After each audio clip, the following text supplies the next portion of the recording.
afternoon. I'm Shawnee Yao, and this is One News Now. With hospitals around the country at maximum capacity for COVID-19 patients, the East Avenue Medical Center has decided to expand and convert some of their facilities to accommodate more COVID patients. News 5's JC Cosico joins us live from Quezon City to tell us more about this.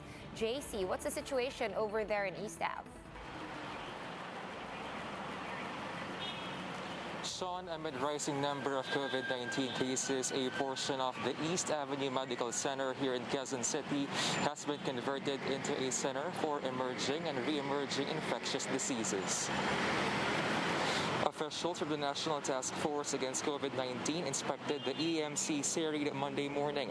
The facility has a 250-bed capacity, which includes COVID-19 wards, isolation beds, and intensive care units.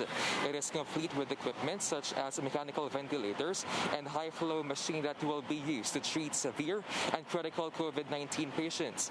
The MVP group of companies donated around 45 million pesos worth of equipment to the new facility, but the hospital will need around 900 healthcare workers for it to be fully operational.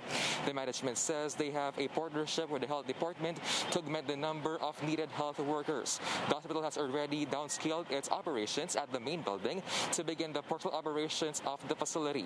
Meanwhile, NTF Chief Implementer Carlito Galvez Jr. says strategies are in place should President Duterte decide to extend the MECQ in Metro Manila and nearby provinces.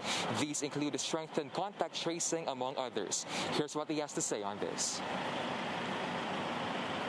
Regardless na MECQ or GCQ ang maging declaration, talagang dapat yung ating contact tracing sa barangay level, even to the smallest sitios, dapat talaga gawin natin na talagang systematic na. Kasi kung hindi natin gagawin yan, ay hindi natin mamomonitor at ma-isolate kaagad yung mga first contact.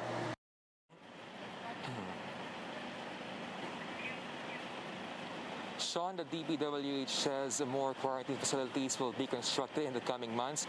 Now, close to 400 facilities are being completed or close to being completed by end August or early September, which may house around 14 or 13,000 patients. Back to you. All right, thank you for that update, JC Cosico, joining us live from Quezon City. And here are other stories we're keeping our eyes on. Recent SWS survey shows that 45.5% of adult Filipinos were jobless last July. This is the highest adult unemployment rate since March of 2012, where the SWS recorded over 34% of adult joblessness. And a new strain of COVID-19 has entered the Philippines. This new mutation of SARS-CoV-2 is called G614 and has more spikes, which makes it more infectious. The country's first case of the mutated strain was recorded in Quezon City. And experts from the University of the Philippines recommended the extension of the modified ECQ or MECQ in Metro Manila and nearby areas to 15 more days.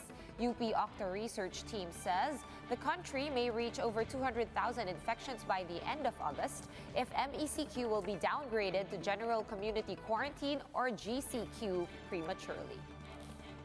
For more updates, follow News 5, The Philippine Star, and Business World online. Visit our website, onenews.ph, for more in-depth analysis. You can also catch One News on the Signal Play app. Register for a free account now at www.signalplay.com and stream One News live anytime, anywhere. I'm Shawnee Yao. We are One News. We now throw you back to the lower house's hearing on the alleged corruption within PhilHealth.